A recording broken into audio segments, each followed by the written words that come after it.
The top story at 6. And reach across the partisan divide to get positive things done. It seems very clear that the outcome here in Florida remains in doubt. The tug of war continues. News 36 will have the latest on the presidential recount. Decision 2000. From NBC News World Headquarters in New York, this is NBC Nightly News with Tom Brokaw. Good evening. As Texas Governor George W. Bush told reporters he will be prepared to take office January 20th, and Vice President Gore was the picture of studied nonchalance as he played touch football with his family, their vote totals were still unresolved. As a result, the election tonight still too close to call. And now, the shifting vote virus has spread to New Mexico. Florida, of course, remains the key. Governor Bush with a lead of just over 300 votes in an AP survey of all the counties. The official tally still is a couple of counties short. In New Mexico, after a recount in the largest county, Al Gore's statewide lead was reduced so much, the outcome there now is in doubt. NBC's Claire Shipman is in Washington tonight. David Gregory remains in Texas. Kerry Sanders still in Florida. David Gregory, the governor today, was trying out his presidential style. Absolutely right, Tom. He says he's still mindful there are votes to be counted, specifically those absentee ballots that have to come in from overseas. But Governor Bush made it very clear today he believes this election is all but wrapped up, and he is busy preparing for what he calls his possible administration. For an administration. The Texas governor, with a bandage covering a facial infection, today stages a presidential-style photo op with top advisors and defends his decision to move forward with what he calls a low-key, responsible transition. Should the verdict that has been announced thus far be confirmed, we'll be ready. And I think that's what the country needs to know. Bush surrounded today by 3 likely cabinet members: Foreign Policy Advisor Condoleezza Rice, Economic Advisor Larry Lindsey, and former Transportation Secretary Andrew Card, who sources say would be Bush's choice for Chief of Staff. The Texas governor deflects questions about the Florida recount, but declares a quick resolution is best for the country. I'm sure there's going to be some people disappointed that their man didn't get in, but there's also going to be a lot of people very happy. Bush leaves the harsher tone to his man on the ground in Florida, former Secretary of State James Baker, who today criticizes recounts by hand in the state, saying they're error-prone, and practically calls on Al Gore to concede. It appears that the Gore campaign is attempting to unduly prolong the country's national presidential election through endless challenges to the results of the vote here in Florida. Baker also appears to threaten the Gore campaign by suggesting they, too, could prolong the process. What if we insisted on recounts in other states that today are very, very close? For example, in Wisconsin or in Iowa, or if we should happen to lose it, in New Mexico. One more note tonight about Bush's transition plans. While he is very confident that he will in time become the president-elect, Bush concedes tonight it's, quote, a little early to contact the outgoing Clinton administration for any assistance. Tom. Thanks very much, NBC. David Gregory tonight. NBC's Claire Shipman now with the Vice President's Day, and he's back in the nation's capital. Claire? Tom, sources tell us tonight that Al Gore has not yet made up his mind how far he will push this effort in Florida, certainly through what his team considers to be a full recount, which they say they still think they could win. But as for the courts, we're told that decision isn't likely to be made until November 17th, when the final tally is in. Al Gore in a deliberate attempt to publicly relax in the midst of tension of the highest order. I think we're going to win this game. We're ahead 6-0. So I'm very optimistic. We're talking about the touch football game. Sources say he and his team are also still optimistic about a win in the recount because they believe a manual count will turn up mistakes in Gore's favor. Meanwhile, the Gore Florida team today asserting that there is still a lot of work to be done before naming the president-elect, but using a softer tone. I hope all Americans agree that the will of the people, not a computer glitch, should select our next president. I think we pledged ourselves to try to keep the rhetoric as low as possible, given the situation, and try to carry it out in a professional way. Why? As Gore considers his options with his family, advisors say he and the campaign realize they are operating on two distinct and delicate tracks.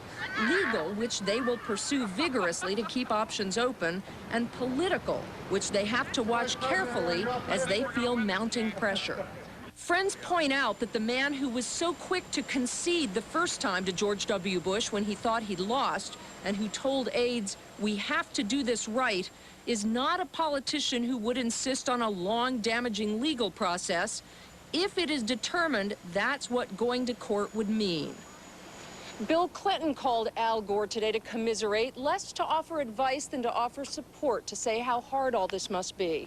And finally, Tom, friends tell us tonight that Gore and his family are also focused on the future. They believe, depending on what happens, Gore has a strong platform right now from which to launch a presidential bid in the year 2004, and that is part of the calculation. Tom? Thank you very much, NBC's Claire Shipman tonight. Meanwhile, Florida has more numbers games underway than Las Vegas. Counts, recounts, and re-recounts, legal challenges, and political protests. Florida remains the Powerball lottery. You can't get to the White House without it under the current scenario. And NBC's Kerry Sanders is there on duty again tonight. Kerry? Well, Tom, tonight, the difference between the two candidates, 327 votes, a number that's likely to change again tomorrow. The counting is not over yet. The Gore campaign requesting 4 counties recount their votes again, this time by hand. The Bush campaign says it's not fair. The more often ballots are recounted, especially by hand, the more likely it is that human errors, like lost ballots and other risks, will be introduced. Volusia and Palm Beach will begin this weekend, but they're not hand counting all the votes. Only 3 precincts in each county. They're looking for ballots like this sample one, not fully punched, which would prevent the computer from counting the vote. In Broward, election officials, mostly Democrats, chose 3 heavily Democratic precincts. Republicans could have chosen precincts too, but only if they requested a hand recount, and they have not, standing by the statewide recount that shows Bush leading. This is simply an attempt to achieve a desired result post-election. But it's absentee voters who could decide this election.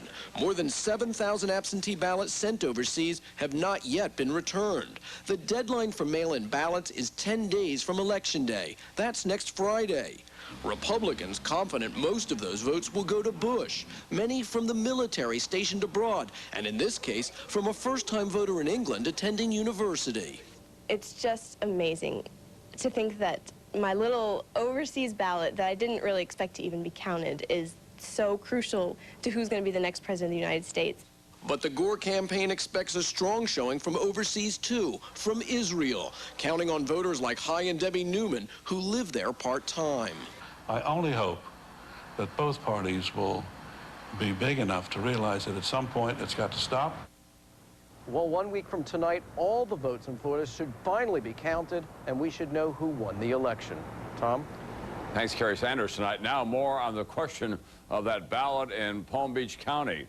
Is there a legal remedy for all those frustrated voters who say they messed up their votes because they were confused? As NBC's Pete Williams tells us tonight, they do have an uphill battle.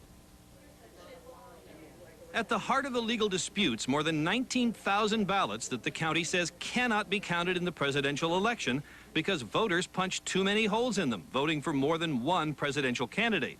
Lawyers in Palm Beach County today gather statements, more than 6,000 so far, they say, from voters who claim the ballot there confused them into punching those excess holes. The first lawyer to file the lawsuit says his clients could not understand the ballot layout. He claims many Gore voters thought they had to punch twice, once for Gore, once for Lieberman, using the 2 holes closest to those names on the ballot. What people did was, seeing those 2 names, they voted for both of them, and they punched the 2 holes. Punching the 2 holes caused their choice for president and vice president to be invalidated. The county says it's legally barred from counting the presidential votes on those ballots, so the voters are suing, asking for a new election. And lawyers for the Gore campaign say today that same legal reasoning has them preparing to join the pack and file a lawsuit of their own. But Republican election lawyers say a new election would throw out the majority of ballots already cast by voters who were apparently not confused. And a Florida lawyer who handles election cases says it would raise too many new questions. Would we have just the people that voted in the previous election voting? Would you have people that turn of legal age being able to vote? Would you allow people to move into the district and vote? There's so many problems with that. And state officials today defend the form of the ballot in Palm Beach County, saying its design is perfectly legal. Palm Beach County will now start checking ballots from some precincts by hand, looking for counting mistakes. But a state judge has blocked any final tally before a hearing on the lawsuits next Tuesday. Pete Williams, NBC News, Washington. And the closeness of this election is reaching critical mass in places other than Florida. As we told you, New Mexico now has been placed back in the too close to call category. Republicans are also making noises about close calls and unusual happenings in other states. How unusual is all of this in an election year? More from NBC's Lisa Myers tonight. Today, evidence that elections can be messy, and not just in Florida. In Wisconsin, which Gore won by only 6,000 votes, Republicans asked the local prosecutor to look into complaints of possible fraud and irregularities, including Gore supporters allegedly giving cigarettes to homeless people in exchange for votes. Voters given multiple ballots were allowed to vote more than once at different polls, charges the Gore campaign denies. We believe very sincerely that the integrity of our election process is at stake. In New Mexico, which moved from Gore to too close to call today, a search for 252 missing ballots in Albuquerque. They're claiming 252 votes have been lost, and I'm wondering whether we've had an election stolen. In Oregon, where Gore leads Bush by 6,000 votes, officials say a recount seems likely, but not until December. Election experts say all this may seem chaotic, even fishy to voters. But the truth is there are mistakes and confusion in just about every election. But in an election this close, they are magnified. It is an imperfect system. It's got humans voting, it's got humans counting, it's got humans involved in the whole process. What about Palm Beach, Florida, where thousands of ballots were disqualified because they voted for two candidates for the same office? Isn't that unusual? It happens in virtually every election jurisdiction in America. In fact, in Cook County, Illinois, 120,000 ballots were thrown out this week for similar reasons. Someone voted for two candidates or for no one at all. Experts say that in most elections, mistakes generally balance each other out, producing a fair result. Trying to investigate them all, they say, would be a nightmare. Another president. Senator Bob Kerrey says imperfections in the system means whoever loses this election may always have gnawing doubts. You will never be absolutely certain that you weren't the winner, not when it's this close. Still, he says both candidates need to change their attitudes. In a campaign, the ends seem to justify any means. In this thing, I don't think you can take that. I don't think you can take that attitude, or the country is going to pay a price for it. An imperfect system, tonight stressed by the closest election in history. Lisa Myers, NBC News, Washington. And when we come back, can anything be done to make sure this kind of confusion in the voting booth comes to an end?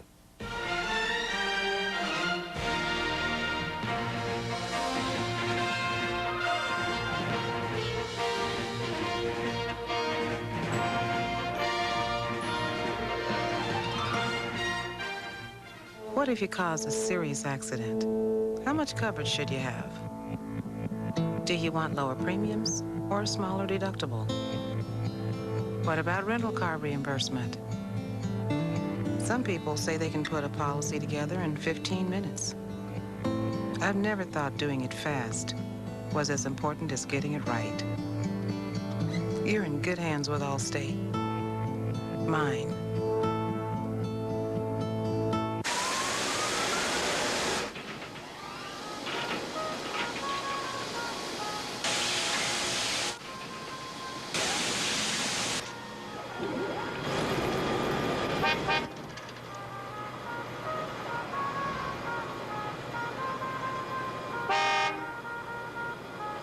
Time to buy Montero Sport.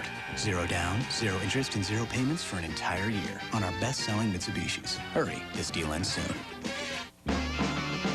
I'm ready, ready as anybody can be. I'm ready, ready as anybody can be. Yeah. Are you ready to ask your doctor about Viagra? Get ready. Ask your doctor if a free sample of Viagra is right for you.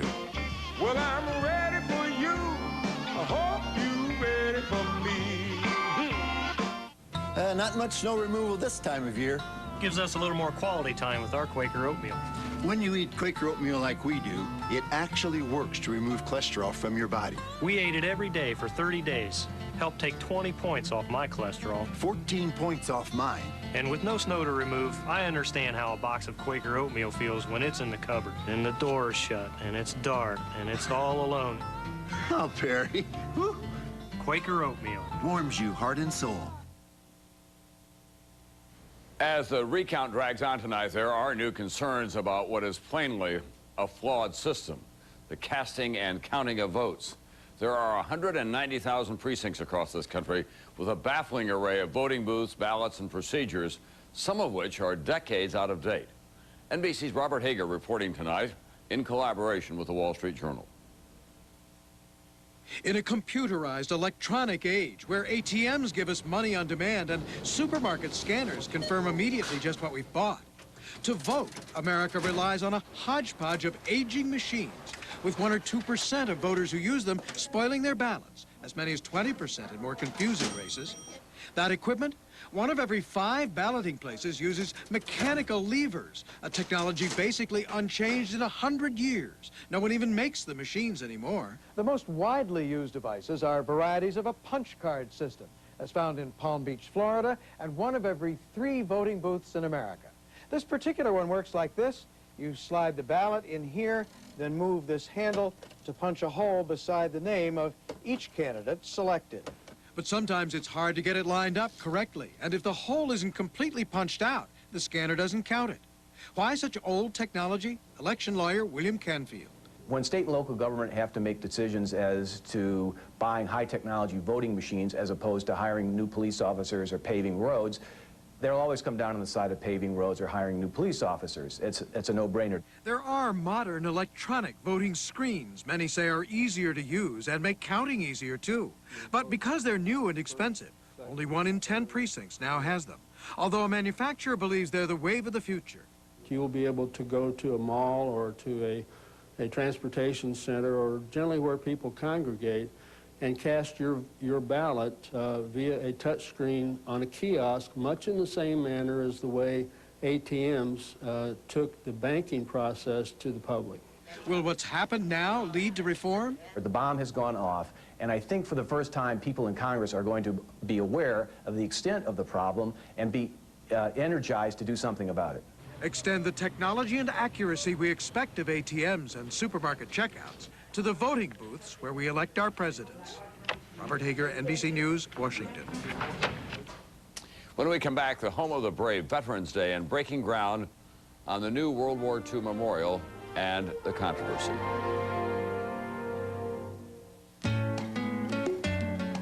At Gateway, we know many businesses aren't big enough to have their own computer department. Then what about training for my new guy? That's no problem, too. That's why we put business centers in our Gateway Country stores. People are hooked up to this hub. Right. Share files, share one internet connection. Oh, cool. So if you have a question about installation or need training, you can drop on by. Why do we spend so much time with the people who use our computers? Because in Gateway Country, people rule. Stop by or give us a call. You are absolutely gorgeous. Yes, you are. Oops. He's not going to like that. Perfect. Now tell me this isn't the finest crop you've ever seen.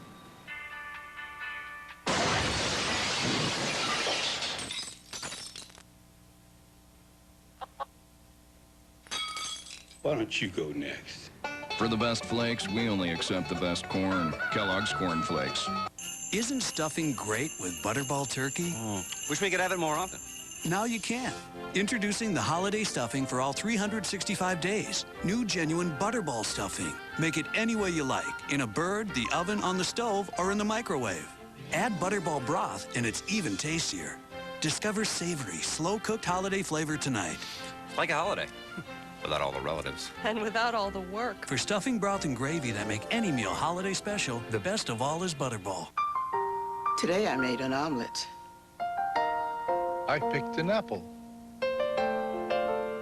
I sent the fax. This is about chemotherapy and living your life. This is about Procrit. If you're a chemotherapy patient and you feel tired and weak, ask your doctor about Procrit. I played a game. Procrit is a natural way to regain red blood cells lost during chemotherapy. And more red blood cells can mean more strength. I caught a fish. Procrit is safe and effective. In studies, only diarrhea and edema occurred more often with Procrit than placebo. Procrit is for patients with non-myeloid cancers. I went to the store. Call now and learn how Procrit can help you get back the strength you need.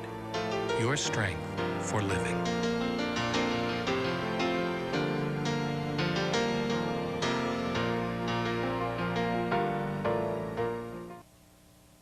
Sunday, a week for the history books, a nation divided.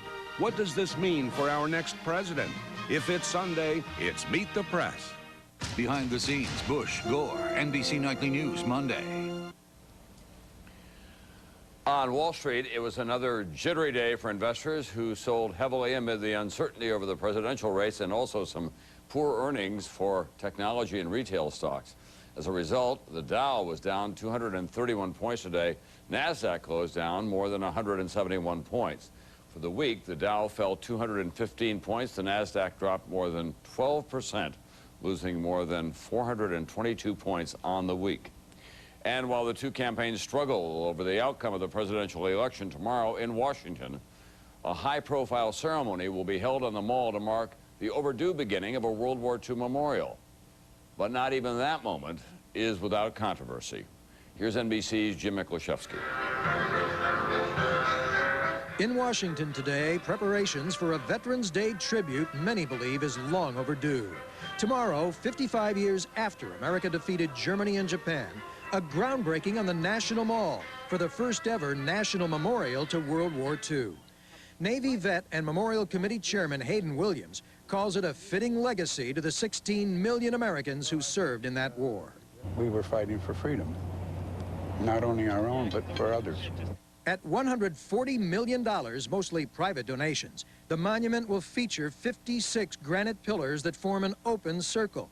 Gold stars will commemorate the 400,000 Americans killed in the war. But these days, nothing in Washington comes easy. The planning alone for this memorial has lasted longer than it took to win World War II. And now the monument itself is caught up in controversy. Not whether to build it, but where. It's the right time. It's the wrong site. A small group of protesters has filed a lawsuit to move the memorial off the present site, wedged halfway between the Washington Monument and Lincoln Memorial.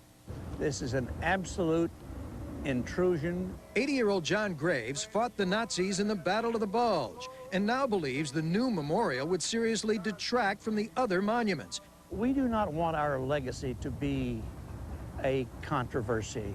Other vets, however, like former Senator Bob Dole, who helped raise money for the project, say it's not only the right place, it's about time. Had we not prevailed, I don't know where it wouldn't be any site. But the surrounding controversy sounds all too familiar just now. Partisan bickering, public protests, even lawsuits. And that's what America's all about. And it's why America now remembers those who fought and won World War II. Jim Miklashevsky, NBC News, Washington. I'll be right back. 52 a.m. London Focus with Nick Ferrari.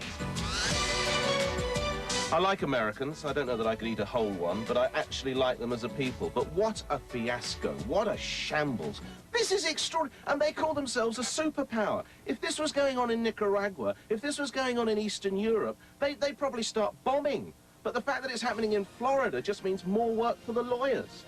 Absolutely extraordinary. Business is an art, whether you're in a service business or maybe a family business, even a fun-in-the-sun business. You've got to look a breed apart. Now there's a printer that's smart and fast. Xerox inkjet printers. At $149, they're just a smarter breed of inkjet printers. Because sooner or later, everyone's got to take care of business. Now available everywhere. The latest styles don't have to cost a fortune. Right now at LensCrafters, you can find great-looking glasses for only $99. Hundreds of the latest styles, frames, and lenses, all for only $99. Hurry, sale ends November 25th.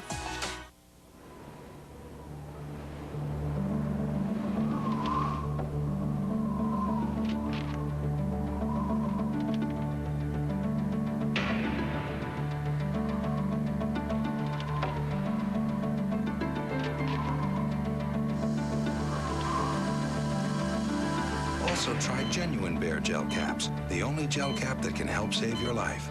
Bear, take it for pain, take it for life.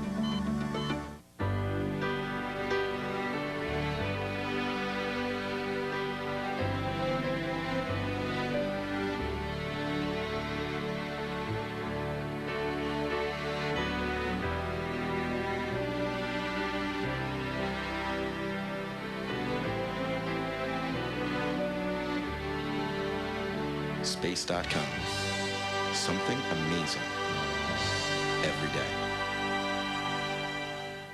Bye-bye. Bye, Santa. I should have used Preparation H. Preparation H Cooling Gel cools on contact for fast relief. Preparation H Cooling Gel cools on contact.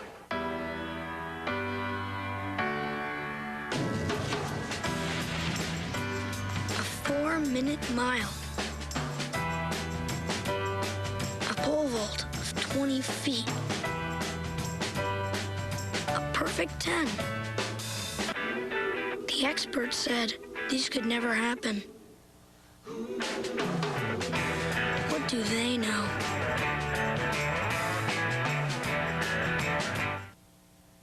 I've got the world on a string, sitting on a rainbow. Got the string around my finger. If he's talking about it, we don't know who the next president's going to be at this point. Everyone's talking about it. Imus in the Morning, weekdays only on MSNBC.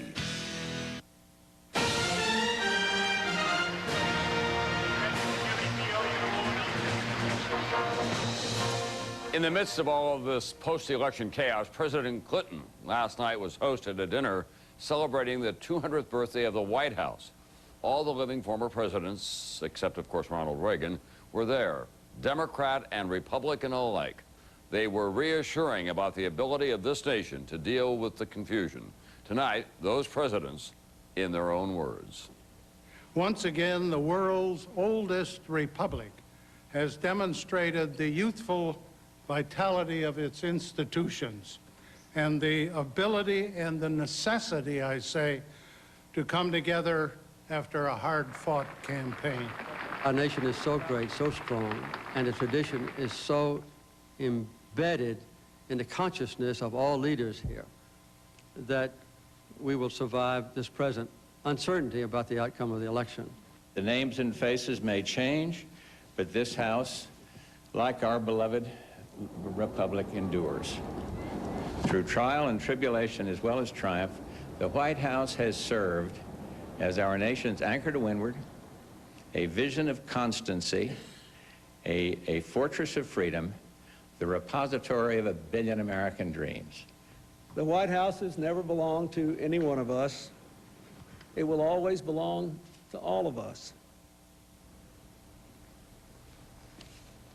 The question is, who does it belong to next? That's nightly news for this Friday night. Dateline tonight at 9, and special continuing coverage of this election, still too close to call, on MSNBC on cable and MSNBC.com. All night, all weekend long. I'll see you back here Monday night, if not before. Nightly News is a presentation of NBC News. More Americans watch NBC News than any other news organization in the world. News 36 Spanish simulcast on your SAP channel, sponsored by your Austin area State Farm agents. You're watching KXAN TV 36, Austin. First, best, live. This is News 36 at 6. We're coming to the end of a remarkable week in Austin's history, and the eyes of the world remain fixed on the capital city. Good evening, I'm Robert Hadlock reporting live tonight from KXAN Live Chopper 36. Downtown Austin has been the focus of the world ever since Tuesday night, and that Bush victory party that wasn't, ending in a rain-soaked sorrow for Bush fans all across the country. Now the world's media is camping out here below at the state capitol, across the street actually, from the governor's mansion. Lens focus there on the comings and goings behind the mansion, where today Governor George W. Bush spoke publicly for the first time since Wednesday. News 36's Rich Parsons is live down below with more on that. Rich? Well, Robert, it's been another long day of watching and waiting for news from the governor. Outside of the mansion, demonstrators virtually took over the sidewalk for much of the day, some of them being hustled away to the side right now. Inside, the governor continues working on a presidency he fully expects to win. A confident-looking George W. Bush left the governor's mansion just long enough to work out Friday. I think you ought to be. Then it was back to business, keeping tabs on the vote recount in Florida. We've had 2 votes counts already, and I'm pleased with what's happened. I'm sure there's going to be some people disappointed that their man didn't get in, but there's also going to be a lot of people very happy. That led to a clash between backers of both men on the sidewalk just outside the mansion. We won! We won! The biggest demonstration here since the governor retreated to the mansion on election night. But demonstrators didn't disrupt any meetings between the governor and top advisors who are quietly laying the groundwork for a Bush administration while America waits for the final outcome of the election. I believe, as does Secretary Cheney, that the responsible course of action is to prepare. And that's what we're doing here in Austin, Texas. We're taking our time. We're, in a very low-key manner, preparing for a possible administration. But there's still votes outstanding. And I understand there's still votes outstanding. And you might have seen a Band-Aid on the side of the governor's face there. We're told it's just a minor infection, nothing serious, and it should heal perhaps in a few days. Robert? Rich, what are the governor's plans for this weekend? Well, we're told he's going to head up to his ranch in Crawford just outside of Waco, where he will hold more meetings with his running mate Dick Cheney on the transition team that they're trying to put in place and on the situation down in Florida. We don't expect any news to come out of here, but with the way things are going, you never know. Back to you. Indeed, Rich, thanks very much. Well, with all the media in town, the governor's mansion is a natural magnet for protesters of all sorts. And News 36's Santa Henderson has more on that from down below. Santa? Voting mayhem in Florida, he's also facing some tough critics in his backyard. Now, he says that they believe this should be ending pretty soon. He says the recount is done, and now people want this thing to be over. President-elect Bush! President-elect Bush! Bush is a crook! Central Texans are split on whether Governor Bush should move from the State House to the White House. No fuzzy mask! A majority of protesters questioned the vote in Florida. Vote for Pat Buchanan? Give me a break. But you have to ask yourself, why is all this trouble happening in Florida? Well, I mean, who's the governor of Florida? Jeb Bush. It's a very, very close race, and they've got a lot of questionable ballots down there. Protesters lined the governor's mansion chanting. This 84-year-old says her message is clear. I care about this country, and I don't think anybody should take an oath of office as president unless they represent the will of the people on Election Day. No fuzzy mask! Protesters say they want Governor Bush to know that every vote counts, and they believe this election may pose a threat to their democracy. Right now, this election is about more than just who's going to win the presidency. It's about our freedom, our civil rights are at stake here. The stakes are high indeed. That's why protesters say they're not beating around the bush. The Buchanan vote and the invalidated ballots are completely out of proportion to what they should have been. And that if they want a legitimate presidency, they need to acknowledge that. Now, while protesters were out in full force, Bush supporters say that the recount is done, he won, and people should just get over it. But from what we've seen here today, that seems like it won't happen anytime soon. Back to you. Santa, thanks very much. Well, a lot of today's protesters shared a common concern as we take another live look at a small demonstration behind the mansion. They are concerned about a claim of confusion caused by that Palm Beach County's use of two-sided ballots with the nickname butterfly ballots. Well, not that long ago, Travis County voters were using that same type of ballot. Every vote counts. Every vote counts. Every vote counts. These Austin protesters are quick to point out Florida's big ballot problems. 3 to Palm Beach, 19,000. But those so-called butterfly ballots and the accompanying controversy could have been a reality here in Travis County not so long ago. As a matter of fact, it could very easily have happened to us. 10 years ago, Travis County moved away from that little booklet voting method for exactly the reason that they're talking about. This is just kind of to show that the ballot in Florida and Palm Beach was very confusing. Travis County narrowly escaped it 10 years ago, and thank goodness we're not in the position that those poor folks in Florida are in right now. Some people thought they were voting for Gore, and actually they were voting for Buchanan. Revote now!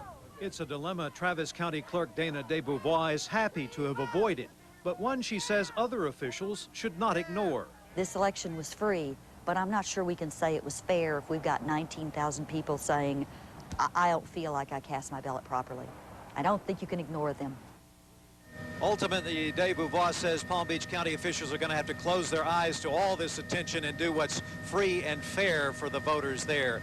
Another live look below here at the mansion. Just behind it there, you can see the parking lot, which is the Travis County Tax Assessor Collector's Office, and it's now a staging ground for satellite trucks and microwave trucks and newspaper vehicles of all sorts. News 36's Jenna Cooper joins us live from the middle of it. Jenna?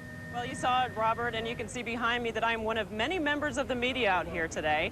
And there are people here from this country, people here from other countries, but most of these folks have been out here since Sunday. So now the question is, when do we finally get to go home? A type of circus is in town, but instead of 3 rings, there is one surrounding the Texas governor's mansion. While protesters shout out opinions, reporters use their voices to keep audiences informed. People are tuning in like they haven't tuned in before. Correspondent Brooke Hart came here for Tuesday's election. She and her crew are still here.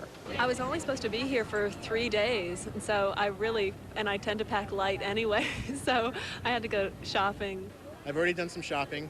The malls have taken my money already yesterday, so the economy is working out very well for Austin this week. Everybody gets hungry, so they've come by Katz's to get a bite to eat. Several bites, according to the restaurant's bottom line. This is excellent for business. Katz's is loving it. We've probably got about a 15% increase in business during our lunchtime and our dinner time. Because of this? Because of this, because of the election. But with Election Day over and no official president, the media wait in anxious anticipation for what may be the most important story of their careers. When there's so much at stake here, then you really just run on adrenaline, even if you haven't gotten a lot of sleep, even if you are freezing cold, because, you know, we're all Americans. We all care about this story. Not only is this an important story, this is also a very important parking lot. 1010 Lavac is, of course, the Travis County Tax Assessor's building. And here's a little notice we got. It says effective Monday, November 13th at 6 a.m. This parking lot may only be used for employees and customers of the Travis County Sheriff and the Tax Assessor. So it looks like the media is finally getting the boot. Back to you. Thank you, Jenna. Austin.